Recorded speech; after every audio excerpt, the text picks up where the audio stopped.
अंधेरा अपनी इंतहा को छू रहा था। जमीन पर फसाद, शिर्क और गुमराही का राज था।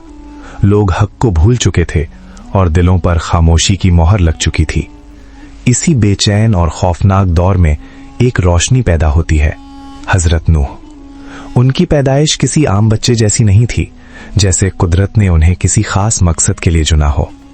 बचपन ही से उनकी निगाहों में गहरा सुकून और चेहरे पर एक नूर था जो दूसरों से मुख्तलिफ था।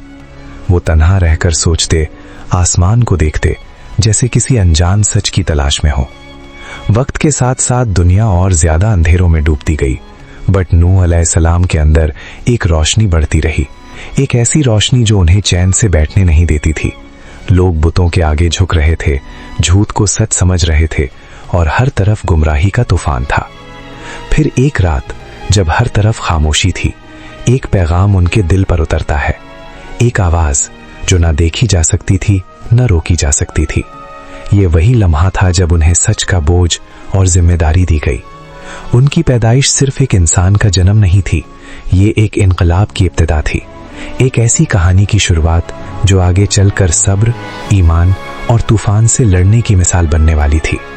और दुनिया को अभी अंदाजा भी नहीं था कि एक दिन ये खामोश शख्स एक अजीम कश्ती और तबाह कुन सैलाब की कहानी का मरकज बनेगा।